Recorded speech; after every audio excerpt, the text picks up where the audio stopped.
Welcome to episode 74 of the How to Japanese podcast. I'm Daniel Morales from howtojapanese.com, and it's March 2026. Otsukaresama deshita. We made it. I've got a potentially hefty episode for you if the newsletter is anything to go by. I wrote over 3,000 words about the word jiko, which is a very curious little word that is basically useless on its own, but pairs well with all sorts of other words to become a huge variety of things, matters, and facts, which I'll get into. I also have a nice, juicy set of recommendations for Kobe. I gave my Osaka and Kyoto recommendations last year, so I think it makes sense for me to give my Kobe recommendations at some point. These aren't super touristy either. There's still a lot of Kobe sites that I've yet to see, but I do think I have some interesting spots to recommend. These aren't going up on the blog either. I'm not going to write about them. So if you're listening to this podcast, you're one of the few people who will have heard these recommendations. And I've got a few iro bits to add before that, so stay tuned for those. But first, the newsletter. This month I wrote about the word jiko, which is different from the word jiko, which means accident. The vowel there is long in this word, jiko versus jiko.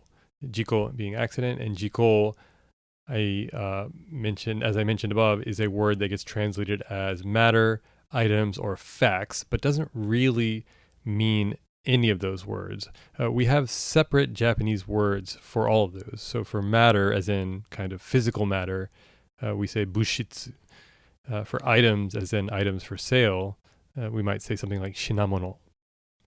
And then facts, as in things that are true, we say jijitsu in Japanese. So what does jiko mean, and what are these English translations trying to triangulate with this definition? Essentially, what jiko does is attach to another compound and turn it into a bulleted list of items, matters, facts to be considered, debated, taken into account, shared, cautioned, prohibited, and a long list of other possibilities, depending on what kind of word you attach to jiko. So let's take an example. The word kyoyu, for example, means to share. So if you say kyoyu shimashita, that means I've shared something. Like if you shared a file or something like that, you say kyoyu shimashita. So we take kyoyu, this compound kyoyu, and we attach it to jiko. We would get the word kyoyu jiko. And this becomes not just shared and not just items. It becomes kind of items to be shared, things that are shared, matters to be shared, which I think gives those English words a little bit more context and creates some specificity that wasn't there with just items, matter, and facts. Jiko is a way to create buckets for ideas that share the same category. So these concepts, these ideas that in this case are to be shared, things that are things to be shared, items to be shared, matters to be shared, get the label kyoyu jiko. I find jiko to be really useful in business situations. The example that I give in the newsletter is hoka ni nanika kyoyu jiko arimasu deshouka? Hoka ni nanika kyoyu jiko arimasu deshouka? Which is just a simple way of saying, is there anything else that needs to be shared? Do you have anything else to be shared? This is a sentence you might use at the end of a meeting before adjourning to make sure that there aren't any other topics that need to be discussed. It kind of opens up the table. If anybody hasn't had a chance to share something, this would be a perfectly good time to share it. As I was looking for examples on social media, I also found some instances of people using it to mean FYI, like when they reposted an article from NHK or a photo of a special menu that a restaurant was offering. My goal with the newsletter was to do a kind of semi-exhaustive look at all the different compounds used with jiko, so I found as many as I could. I'm sure that there are others. I don't think it's complete. Obviously, I think more are probably getting created at any moment in time, to be honest, as new words are getting used and things like that. But what I did find, I think, is a nice big set. I think a lot of them are useful. And I put them in order of most Google hits to least. For the podcast, I'll try and go through them somewhat quickly. And before I get into it, I'll say that after kind of completing this exercise, there are two main dynamics that I found interesting looking at all of these compounds. The first relates to the translation in English. Is the English translation multiple words, like kyoyu jiko, where jiko gets its own translation, and as in items, matters, or facts, and then share kyoyu is shared, right? So kind of two words, kyoyu jiko, items to be shared. The Japanese or the English translation mirrors the structure of the Japanese in that it is multiple words. Or does the Japanese coalesce into a single English translation? Do essentially the sum of the parts is the sum is greater than the parts. I just pulled a George W. Bush there and just totally butchered whatever colloquial expression I was trying to use. But the sum is greater than the parts, essentially. We'll see that with a lot of examples in the translation here. I think that's an interesting thing to look at. The second dynamic is that a lot of these words can be used both seriously and lightly. So some of them can only be used seriously, and I think many can be used jokingly. When they are used as jokes, that takes advantage of the kind of inherently formal aspect of the word that gets used with jiko. Jiko, because it's this kind of like stodgy, businessy phrase word, because it creates these technicalities and words that are often used in legalese. It has this inherently formal aspect, and then when you use that in a light situation, there's this contrast that becomes funny. So that's interesting to look at as well.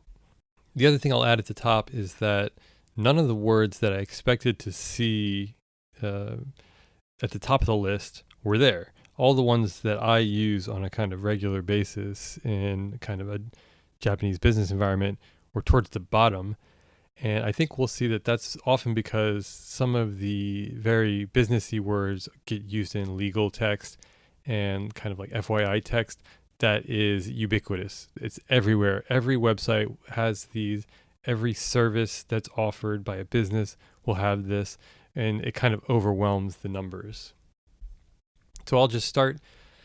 The first is Minseki Jiko. Minseki Jiko had 264 million hits. This was by far the most frequently used compound. Essentially, it means disclaimer. This is a good example of one that the translation is greater than the sum of its parts. There we go. That's the phrase. It's greater than the sum of its parts.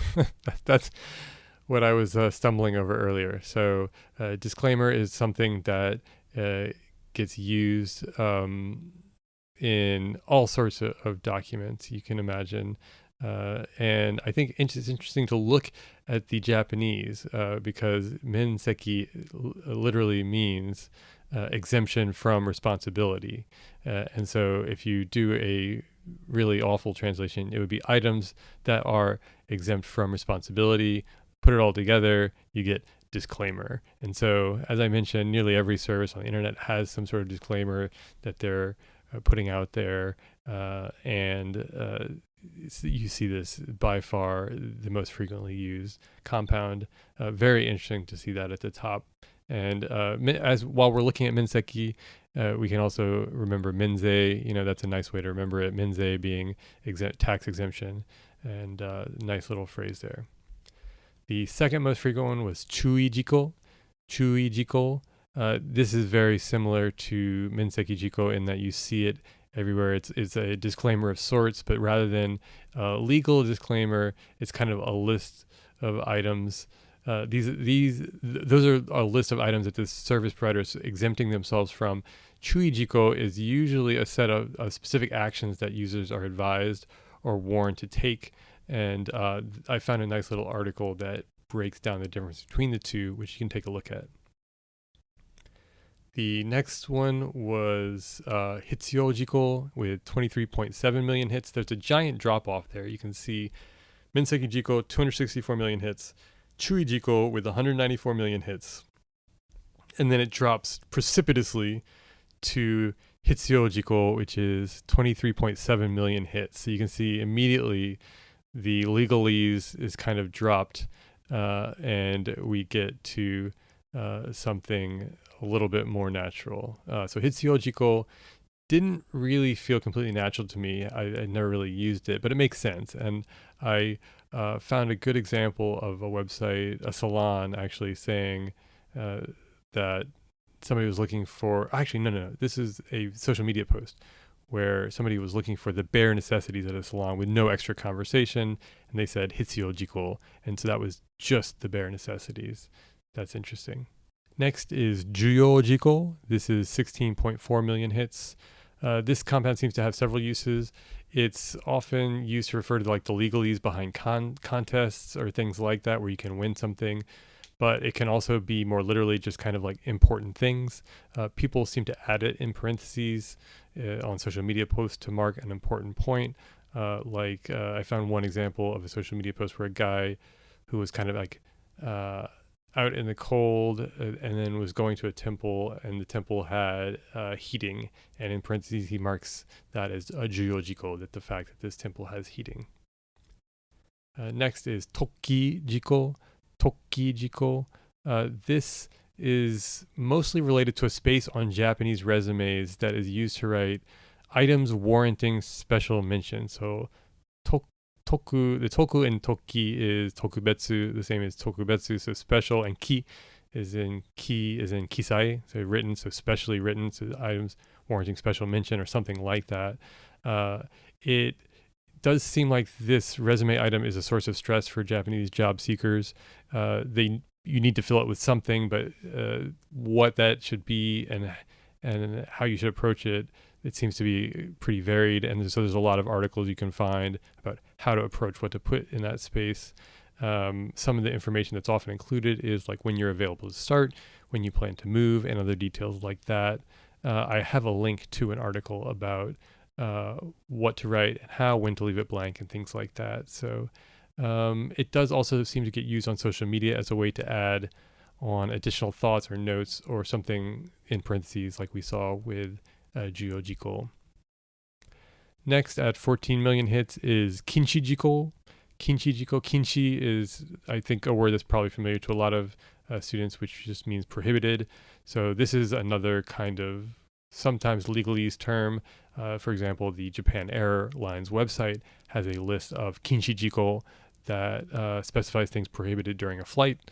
And also, this is a good example of one of the first that I found that can be used like comedically. Although I guess the guy using juyojiko in parentheses above was kind of taking advantage of like this serious aspect of the word to make fun of, like, not make fun of, but like kind of speak lightly about how important it was to have heating.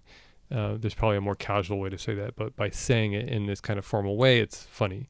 The other example is I found a post of a woman who went to Nazoin Temple, and apparently miniskirts are prohibited there. And so they gave her like a cloth to kind of tie over her waist. And somebody in the comments said, Kinshijiko ga aru nante shiranakatta. Kinshijiko ga aru nante shiranakatta. I had no idea that there were prohibited things at the temple. So that shows you the broad usage there. Next, at 12.6 million hits, is Kisai Jiko. That number is maybe a little bit misleading. I think like the large majority of those hits are used in the larger vocabulary word, which is Juminhyo Kisai Jiko Shomeisho, which is proof of items printed on the certificate of residence. And I think that's because residents of Japan are constantly needing this form, which essentially proves their address for various things, such as applying for apartment rentals, opening bank accounts, etc., things like that. So it's useful to know that Kisaijiko are the things on the certificate of residence, and then when you have this form printed, you can opt to exclude sensitive information such as your My Number or your date of birth. So you can opt to include only specific things like your address or something like that. You can specify which Kisaijiko you want to have printed, and nowadays you can actually have it printed at like a 7-Eleven convenience store if you have a My Number card, which is extremely convenient because you don't have to go all the way to your ward office or town hall office to get it printed. Kisaijiko can also mean more generally things that are printed, included, or written. So I found one article, for example, that includes the kisaijiko of a shareholders general meeting, which just it goes over the information included in the proceedings of the shareholders meeting. Next, at 12.4 million hits is kakunin jiko. This is kind of along the lines of the compounds that I was thinking of that could be very useful in an office environment and could very easily be subbed into that example sentence I used above. Hoka ni nanika kakunin jiko arimasu deshouka? Something like that. And essentially, this would be anything that would be yo kakunin, that would be in need of confirmation, which is something I wrote about when I wrote about the word kakunin in August of 2024 in my newsletter. And at that point, I suggested that kakunin was the most useful Japanese word, the most broadly applicable Japanese word. But I do think jiko becomes a close second given how many compounds it gets used in, and it may be the most useful noun in a certain light. I found a very funny social media post about this, talking about a business situation where someone was not going to be able to make a meeting and in advance sent a list of kakunin jiko, things that they wanted to confirm at that meeting, and then immediately got a message back from their boss saying, "Why are you not going to be there? Please send me your kakunin jiko," totally ignoring the fact that they had already sent them. So very funny. Next, at 7.96 million hits is Sayusen Jiko. Sayusen Jiko. This is fairly straightforward. Sayusen is the highest priority, top priority. And a search for this term gives a lot of results that are related to the book 7 Habits of Highly Effective People by Stephen Covey. Because habit number 3, which is put first things first, gets translated into Japanese as Sayusen Jiko o Yusen Suru. I was curious about the repetition here when I initially started to see that Japanese, but it's actually a really nice translation because it matches the repetition in the English. Next is Rennaku Jiko. This has 6 million hits. This is again along the lines of the business Japanese that I had in mind when I initially started looking into this, and literally means items to contact or communicate, but in practice means kind of things I need to relay to a business partner.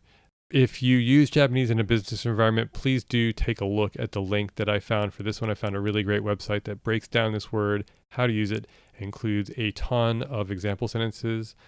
The nuance can be like a notice, a report, guidance of some kind, or communication that is kind of urgent or essential. You would highlight that all by putting it into this bucket called Rennaku Jiko, items to be communicated. So nice little concise way to highlight important information. Or on social media, if you wanted to post a picture of the cat lounging on your lap and then say, "Asa no kai rennaku jiko, chanto omizu o nomimashou," that would also be a perfectly good way to use this term, apparently, because I found a social media post with just that context. And so here, obviously, rennaku jiko suggests something very important. A cat on your lap saying, "Make sure you drink enough water today," is not that important. Or is it? And is a funny way to use jiko. Kokuchi jiko, 2.89 million hits. This is a word that kind of hits close to home because kokuchi, I found out in practice exactly what it is. Kokuchi is a kind of disclosure, something that you have to report to someone. And so in my case, I was applying for an insurance policy, and you have to give them your kokuchi jiko before you sign on any additional health insurance policies. And potentially something that you might want to consider if you're living in Japan long term. Obviously, there is very good health insurance through the Japanese government and also through your employer while you're living here, but it can never hurt to have additional insurance, and policies are often very, very inexpensive, but you do have to disclose any medical issues that you've had in the past. Otherwise, you risk getting your plan canceled. It's also a real estate term that means a disclosure about properties, which, very much like a medical disclosure would be some kind of disclosure about the property that would potentially turn off buyers from wanting to buy it. So you see the phrase kokuchi jiko ari bukken. Kokuchi jiko ari bukken. So properties with disclosures. These are often properties that are cheaper than they should be because of some unfortunate reason. And I found a blog post that said, this must be an urban legend of some sort, because they say that all the inhabitants died a mysterious death and weren't discovered for 10 days or something like that. That's the kind of thing that would make a property a kokuchi jiko ari bukken. So yes, kokuchi jiko, again, another word where the sum of the whole is greater than the whole is greater than the sum of the parts. We're back to where we started, but you know what I'm saying. So it can be disclosure, which is a single word rather than multiple words. Hissu jiko is at 1.23 million hits. We're starting to get pretty low here. We started at over 200 million hits, and now we're down to just 1.23 million hits. Hissu jiko, like disclosures above, is a good example of the translation being greater than the sum of its parts. Is that what we're going with now? Okay, I think that's what we're going with, yes. This literally means required items, and it does get used to mean like literally something that is required. For example, I found on social media somebody saying that the flame on their burner was having a strong flame on their burner was hissu jiko for making good karaage, so required. But I think if you look at some of the other examples that you see in Japanese, you might think prerequisites would be a good translation here. That would be a single way to encapsulate hissu jiko. And I think also there may be some education related hissu jiko, so it would match the prerequisite translation there as well. And that would make it slightly different from hitsyo jiko, which is not something I noted in the newsletter, but it's something that I think that is interesting. Hissu and hitsyo, that would be a good deep dive for me to do at some point. I'm going to have to make a note of that. What is the difference between these two words, and how do you differentiate them? But I think thinking of it as something that is needed and then prerequisite, that kind of difference may be the nuance that can help you differentiate those two. Next is kyotsu jiko, is 1.14 million hits online. This word seems to get used as kind of a call for empathy. You see compounds like zensekai kyotsu jiko, so same around the world, or zenjinrui kyotsu jiko, same for all humanity. This gets used to call out various universalities. With one example I found of somebody, I think, accusing a politician of describing quote unquote illegal aliens as criminals, or equating those two things. Also, you see very funny uses of kyotsu jiko when you've got like some kind of like inanimate object resembles a human being, and in this case, some kind of fancy looking tiramisu looks like this actor wearing a hat, which is very funny. It also seems to get used as a short reply to mean ditto. So you can say kyotsu jiko, same for everybody, same for me, something like that. Although I couldn't really find a great example to share, but so let me know if that seems off. Outside of social media, this word kyotsu jiko seems to mean common items and refers to kind of like learning objectives that are shared for students. I see that as well. Next, at 933,000 hits, is Toki jiko. This one's easy because it has two Wikipedia pages, one related to business operations and one related to real estate. And these are items that must be registered by a company or a real estate property, which includes things like name, purpose, website, CEO, number of shares for a company, an address, also lot size and name for a property. As you can imagine, these get very detailed very quickly, and you can see more at the Wikipedia entry. But again, yeah, Toki jiko. Next, at 864,000 hits, is Sai Juyo jiko. Saijuyo jiko. This is another simple one that means most important factor, and it's very similar to like saiyusen jiko, which we looked at above. And this can also be used more seriously and more lightly. Um, I found two funny examples of people kind of highlighting their most important criteria. For one person looking at handbags says that the fastener is the most important, the chuck is the most important Saijuyo Jiko for them. And then a musician saying that the Saijuyo Jiko for musicians is knowing whether or not their bandmates snore.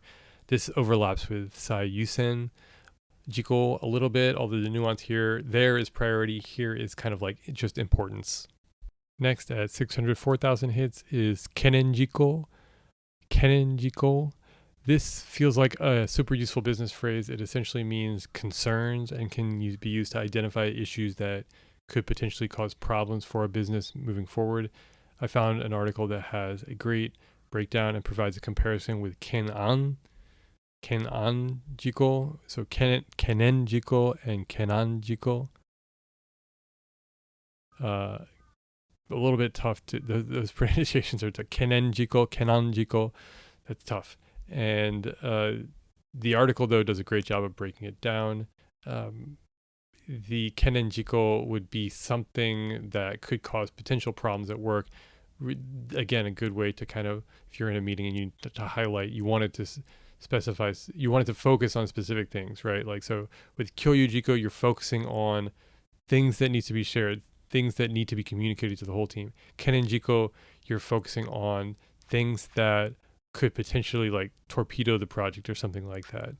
At any rate, these are like tough things to handle. And so I found a good social media post with a guy digging into a tempura teishoku saying that he had a Kenen Jiko had popped up. He had managed to squash it. And so he was treating himself to tempura. Next at 558,000 hits is Kette Jiko. Kette Jiko. This one was a new one for me, but it only took like one tweet to understand. I found a tweet that helps you make it very clear that it means decided matter. And so the phrase that they used was really interesting. This is Mada kanzen ni kette jiko toyu wake de wa nai kedo mada actually they used it a little bit more casual. They used a more casual version, which is Mada kanzen ni kette jiko te wake de wa nai kedo. If you were going to do a little bit more formal version of that, you'd say Mada kanzen ni kette jiko toyu wake de wa nai keredomo, which is a very nice little phrase. If you wanted to kind of like store that one away in your business Japanese, it's a way to say this isn't like something that's completely decided yet. Kanzen ni kette jiko toyu wake de wa nai. Not that this is completely decided yet, but that's a nice little phrase that you could use. And although in the case of this tweet, the person is just talking about whether or not a friend is going to come to visit, so it's quite casual. So you can see again, these phrases have some range. Next at 359,000 hits is Kinki Jiko. Kinki Jiko, which was a new term for me. And although it has nothing to do with the English term kinky, it sounds the same, which is funny, I guess, to English speakers. But this is the medical term contraindication. So I found a PDF from Chiba Nishi General Hospital with a long list of contraindications for various parts of the dreaded ningen dok.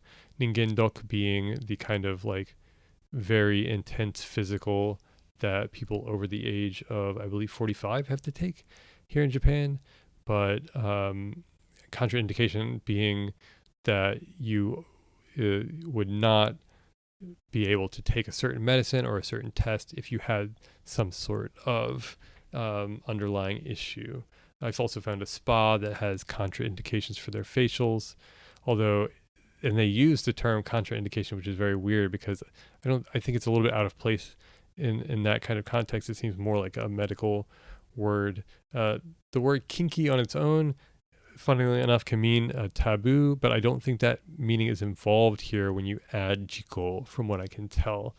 At first I thought it might be when I found a very funny tweet about a family being asked to pet sit 2 snakes and a lizard, but I think here in this case, kinki jiko just means things that you can't give to these reptiles. So literally reptile contraindications, as it were. Next, at 357,000 hits is shitekijiko.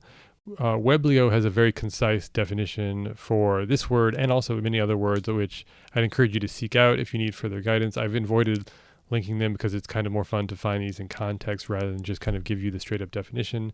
But shitekijiko kind of had me stumped for a little bit until I found the Weblio definition, which makes it clear that shitekijiko is findings. So it's used in a very specific situation, like almost like contraindications, except in this case, it's the kind of results of an examination conducted by reviewers during an audit. So whatever people find during some kind of review of some kind or an investigation, whatever those findings are, that is shitekijiko.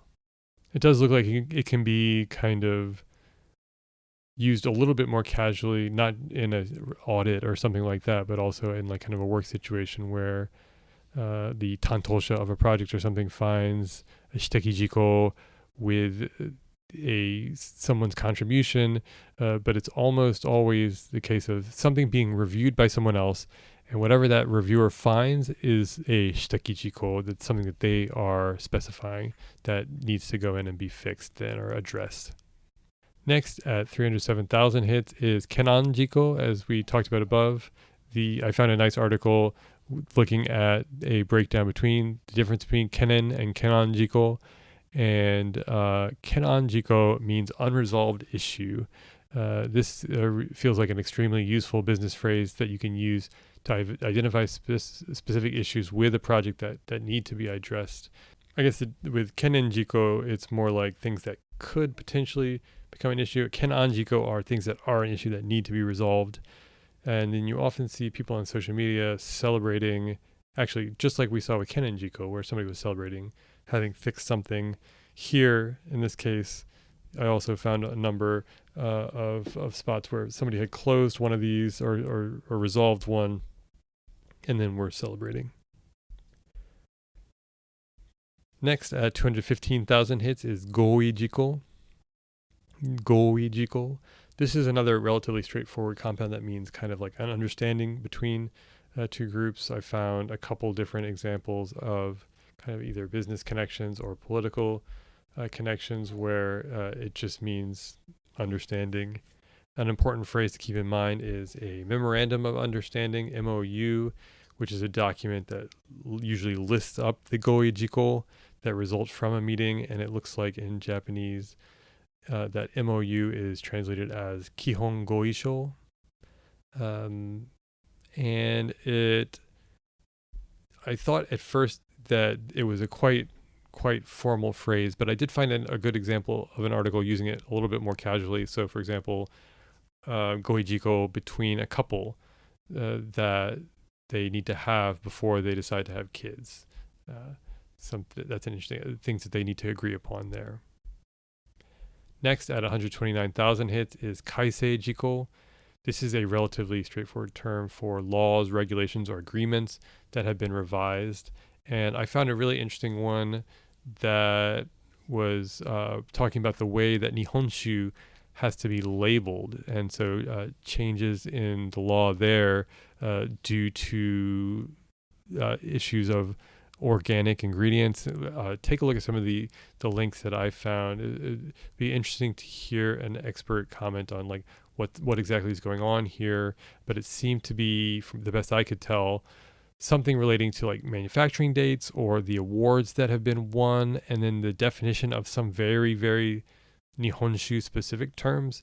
If anybody's a Nihonshu nerd, please go take a look at those links and let me know what you think. But essentially, some of the kind of like regulations regarding Nihonshu were kaisei jiko, and the website was like listing those specific items. Next is 107,000 hits, and it is Sodan jiko. This is one that I was surprised to see very far down the list. Sodan jiko is something that would be extremely useful. So it could literally just mean things that I'd like to consult you about or ask you about. And you would be able to, you could send like an email list of these. You could be like 相談事項がいくつかありますので、会議の前にお伝えておきます or something like that, where you could say, I'm going to send you this list of 相談事項 ahead of our meeting so that you understand like what the agenda is or something like that.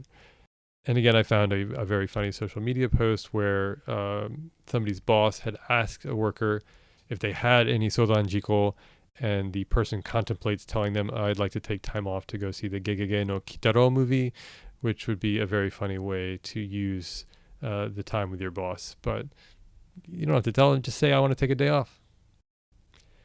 Next at 89,000 hits is kakute jiko. This is very, very close to kette jiko, and essentially means something that has been decided or made official. Social media users essentially use them interchangeably, I think, to mean something that is 100% a go, such as somebody who's definitely going to an event if they're iku koto wa kakute jiko da kedo. I think I need to do a deeper dive to determine whether or not kakute and kette have any kind of like subtly different nuance. I'm not sure at this point. Although an article I found suggests that kakute refers to things that have been decided and already materialized, whereas kette includes things that have only been decided but not yet brought into existence. This feels maybe like a little too subtle to me, to be honest. I think they probably get used interchangeably, especially if you look at some of the example sentences in the articles that I found. So kette jiko, kakute jiko, probably very similar, to use to refer to things that have been decided. Next at 43,000 hits is Kyoyu Jiko, the initial example I found. I can't believe this is so far down the list. As I mentioned, it essentially just means things to share, topics to share, and can be used in social media as like FYI. And then last but not least, at 35,500 hits, Hansei Jiko. This does a really good job of reflecting the both serious and slightly more light usage of a lot of these terms. For example, I found a list that the Japanese government put together of Hansei Jiko related to the Great East Japan earthquake in 2011, which is obviously extremely serious and probably has led to a lot of changes in the last 15 years. And then I also found an example on social media of a traveler specifying that their Hansei Jiko was not leaving their luggage at the hotel other than their camera. They should have just taken their camera and left all their luggage at the hotel after checking in. And I think I forgot to mention that Hansei Jiko would mean areas of reflection, things to improve, things that you should have done differently, essentially, but a nice, concise way to refer to all those things at one time. So you could use Hansei Jiko, in an office environment when doing a post-mortem on a project to note things that could have been done differently and maybe led to a better result, or just as easily used in a social media post saying you had a few too many drinks the night before. That would be a Hansei Jiko. So that's all I had in the newsletter. Jiko, again, works in very serious and very light contexts. Always has an interesting translation, either as items of something, items to be shared, items to be communicated, matters to be communicated, topics to be communicated, topics to be shared, topics to consult about, or something where it's greater than the sum of its parts, where it's a disclosure, a contraindication. So as a translator, you kind of need to be on your toes thinking about which one of those categories it's going to be in. It's a very interesting word in that sense too. So that's my big beefy newsletter post for this month. I've been working on that for quite a while. Apologies, I can't remember exactly when I did the initial Googling to get those numbers, but the numbers seem to have shifted a little bit since I first started looking. I'm pretty confident that it's mostly the same for the most part. And I just noticed that when I saw I found a few other comments that I probably could have added, but just decided to leave out because I probably couldn't include all. There's probably a bunch more, but if you see any more that should probably be included, let me know. Put them in the comments of the newsletter. I'd love to know. For Iro this month, just a couple of little details. One is that Slay the Spire 2 is out for early access. I'm very excited about that. I've played through the first 3 characters. I'm playing the Defect right now, and I forgot that there's a 5th character, and I don't know who that is. So I'm very curious to find out. I'm very excited about the Defect. Defect was my favorite player from the first game, and I like the new ones, but maybe I'm not as excited about them as I thought I might be. I'm very curious to see how things go with them and dig into it a little bit more. If anybody wants to try multiplayer, please let me know. I haven't tried that yet. I also provide a link to an interesting article about Nishikaneko, and about how her work was finally translated into English after years and years, which gives me hope for several other writers who have not yet been translated into English. And then the last point that I make is that I share that I picked up a used bread machine off Mercari, and it's really one of the best purchases I've made in Japan. You can find them on Mercari for about 4,000 yen, as little as 4,000 yen. And the unit I got is from 12 years ago, and it's still in really good shape and has a huge range of features. If I keep using it at my current pace, I might have to upgrade at some point in the near future and get a newer one. But to be honest, the older one does a great job. So I would highly recommend, if you're interested in making bread, get a used one on Mercari. Start cheap, see if you like it. And now, as promised, my recommendations for Kobe. Kobe is one of my favorite places in Japan, although to be honest, I think there are very few places in Japan that aren't my favorite places in Japan, if that makes any sense at all. My favorite place is Beppu and Yufuin, down in Oita Prefecture, which are hot springs central, and everything else is not even second place, but more kind of 1.5 place. And that includes everywhere from kind of rural Kanagawa Prefecture to Jimbocho in Tokyo, to the art museum in Aomori, which is fantastic. Actually, I think the only places that I actively dislike are Dotonbori and Takeshitadori, and maybe even Nishiki Market these days, because they're just way too over touristed. Although with Nishiki Market, you can kind of duck down a side street and find a nice quiet cafe pretty easily still. So yeah. So yes, Kobe is great. I'll start my recommendations just outside of Kobe and Ashia, which I wrote about in 2024. It's a kind of suburb of Kobe that is famous for for being the hometown of Murakami Haruki Murakami. I visited to do a Murakami Seiichi Junrei pilgrimage, just going to various sites that are associated with Murakami.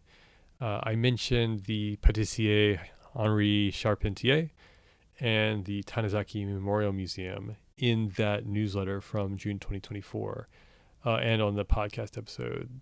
And I think I mentioned a couple other more obscure Murakami sites, including the park that he writes about in one of his novels that used to have a monkey cage. I'm going to go ahead and revise my initial opinion of the Tanizaki Museum and say it's definitely worth checking out. I think I kind of hedged on it. It's a nice little house with a kind of a pleasant garden and good exhibits. It's very cool to kind of get a sense of where Tanizaki was living when he relocated to Kansai in 1923. It also looks like Tanizaki's residence is one train stop away, which I did not know when I visited the museum. So the residence is called Ishoan. I have not gone yet, and only learned of it when I was prepping for this podcast, but it does look like a really nice Japanese residence with a garden that you can visit for free on weekends and holidays. This is definitely on my list of things to do now, and I think shows part of the charm of Kobe that it has a ton of little spots like this. But before you visit Ishoan, you should probably check out the Yodoko guest house near Ashiya Station. That is probably the best place to start. You can walk from there, then down to Henri Charpentier, grab a snack, or actually other way around. Grab a snack at Henri Charpentier, walk up the hill to Yodoko Guest House, which is the last remaining Frank Lloyd Wright residence in Japan, and it's absolutely worth the hike up to the house. It's a very typical Wright style building with some Japanese twists, so it's kind of minimalist, modern style building, except it's got a tatami mat room, which is very cool. It's set up in the hills of Ashiya with an amazing view from the rooftop of the bay, and the city below. I've got a personal obsession with Wright after seeing a lot of his buildings in Chicago and Oak Park, which is where his home and studio are located. But I think it's worth seeing even if you aren't a Frank Lloyd Wright maniac. When you're done there, head back down the hill, check out the Tanizaki Museum, and then hop on the train to see the Tanizaki residence. Once you've done that, it's probably time to stop in for a beer and a snack. So head into Kobe proper, and I would say one of my top recommendations there is Open Air. It's a Kobe-based brewery, and I think they're making some of the best craft beer in Japan right now. I'm not a huge fan of hazy IPAs. They took off while I was in Chicago, but they aren't really a kind of Chicago style. It's more Chicago's more of a stout and lager city. I think hazy IPAs originated somewhere on the East Coast, but plenty of breweries were trying to produce this style. Nothing ever really convinced me that it was worth brewing, if that makes sense. And one visit to the open air tap room near Motomachi Station is all it took for me to kind of understand what the goal was. They have a number of different hazies, and they were all super balanced and drinkable, closer to the kind of 6.5% range, rather than the kind of 7 or 8% that you see in the United States. The beers all have a super refreshing and dank hop profile and bitterness. Really great beer for Japanese summer. They had gyoza on the menu when I visited, and it looks like they had like a fried oyster lunch set listed on the website now, so you could definitely grab a nice snack there. The actual brewery is a little further from the city, but still within reach. I don't know if there are tours or tastings there, but if that's something you're interested in, you might dig a little deeper and see what you can find. But the tap room is perfectly good for anybody who's looking to just try a few beers. Now that you're in Kobe proper, I've got a few more recommendations. So Kobe proper is basically Sannomiya and Motomachi. From what I know, I'm sure that Kobe residents would be able to tell you a little bit more specifically the extent of the city. The extensive Chinatown is near Motomachi and is worth a visit for some really authentic food. I don't have any great recommendations for Chinatown. I did go to one nice spot, but I can't remember what it was called. But there are plenty in that area. I don't think you can go too wrong. The Sannomiya area has some great shopping arcades and is like somewhat like touristy and well trafficked, especially in the area right around the station. But there are some hidden gems all over that area. One is this great little cafe, this German cafe called Freundlieb, which was opened by Heinrich Freundlieb in 1924. It's a short little walk from Sannomiya Station and is set in a beautiful German-style building. They've got coffees and a really nice range of pastries. You really can't go wrong with whatever you order. The atmosphere is fantastic. Really nice little spot. For a more substantive meal, I'd recommend a restaurant called Greenhouse Wald, which is this kind of incredible spot. Okay, we're doing the rest of the podcast holding my daughter, so we'll see how this goes. So, Greenhouse Wald, incredible spot. It's a bit strange. It's open from 6:30 in the morning to 11 at night. It serves breakfast, lunch, and dinner. It's filled with plants. The decor alone is kind of worth a visit to kind of see what makes it the Greenhouse Wald. And the food is all kind of all over the place. They've got some standard Japanese breakfast fare like souffle pancakes and toast sets. But we went for dinner, and they have these kind of like amazing salads that are closer to the salads that you see in the U.S. with strips of roast beef and red beets and things like that. They also have pizza and other savory options for dinner. Definitely worth a stop in. You can visit as a cafe or a restaurant, and if I remember correctly, I think they have different seating locations depending on whether you're doing their cafe menu or their restaurant menu. Absolutely worth a stop in.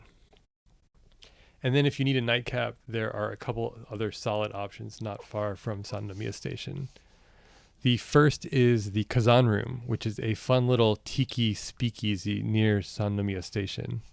It can be difficult to find because they really go with the speakeasy aspect. But don't give up once you get to the building. Just start kind of opening random doors once you get there. It's a little bit hidden. There's no really clear sign. The drinks are super authentic and delicious, but the prices are also very much along the lines of tiki bar prices in the US. So I can't recommend going all that frequently, like unless you have that budget or are willing to spend that money. I wish I could because I'm a total rum nerd, but it's a little bit far and a little bit expensive. But I would like to make another trip at some point in the near future. Longtime readers and listeners may know that I got into rum during the pandemic, and that interest has definitely calmed down a bit since moving to Japan. But there are some nice ways to get nice rums here. If you're ordering online, if you're interested in that, look for the store Mukawa. Mukawa has an excellent online selection. Or you can drop by the liquor store Korosue Shoten, which is also in Kobe near Sannomiya Station. There's a limited but still interesting selection of rum, but the whiskey selection I think makes up for it there. It's definitely worth dropping in and perusing their options if you are into whiskey. They also have an online store if you don't live near Kobe, korosue.com. Korosue.com. And my final and deepest cut is a rum bar near Sannomiya Station. It's a tiny little bar in one of those buildings with like a dozen little bars on a dozen different floors. You go into a small little elevator and get off on the 5th floor. There are only a handful of seats at the counter, so it might be worth giving them a call to see if there's space on the day that you want to go. The bar also has a pretty active Instagram account. The bar is called San Cristobal, and their Instagram account is bar_San Cristobal_Kobe. And they're often encouraging people to kind of drop by at any point during the day, even just for a cup of tea, so you may not need those reservations. They have like a fantastic selection of rums and can concoct a few different cocktails. I personally would recommend picking out the funkiest clear rum that you can handle, ideally like a Haitian Claren, like Claren Seju, or have the master make you a tea punch, short for petite punch, using like a rhum agricole, which is essentially, this petit punch is essentially a daiquiri on steroids, a few lime wedges muddled into the bottom of a glass with sugar and then topped with rum. Traditionally agricole from Martinique, but it works well with just about any funky clear rum. I don't know if they're equipped to make any kind of the crazy tiki cocktails that have a million ingredients, but you can always ask. I think the main purpose is to kind of enjoy the rum itself, sip on some dark rum or something like that. If you need some additional rum recommendations, email me at howtojapanese@gmail.com and I can give you a few to consider. And then also the master at Bar San Cristobal, I think will have plenty as well. And they have these little like taster sets, not taster sets, but like snack sets that I think are the table charge when you sit, and it includes like some chocolate and some dried fruit, really nice little snacks to go with your rum, although they don't have a huge food menu from what I remember. So I would definitely fill up before going there. That's all I've got for Kobe, although if you go back and check out my June 2024 newsletter on Seichi Junrei, pilgrimages, you can find a bunch of additional Kobe and Ashiya curiosities, including kind of mediocre pizza restaurant and at least one cafe that Murakami has visited. There's a very detailed Japanese blog post out there that does an exhaustive visit to Kobe and Ashiya, covering nearly every Murakami spot. I included that in a link on the newsletter. So if you're looking for that, that's also kind of a fun thing that you could do during a visit to Kobe. And that's all I've got for the podcast this month. Nice long one for the first time in a while. If you've listened this far, thanks so much for tuning in. Again, find me on social media. Email me at howtojapanese@gmail.com. Hope you have a great month, and we'll see you in April for the cherry blossoms.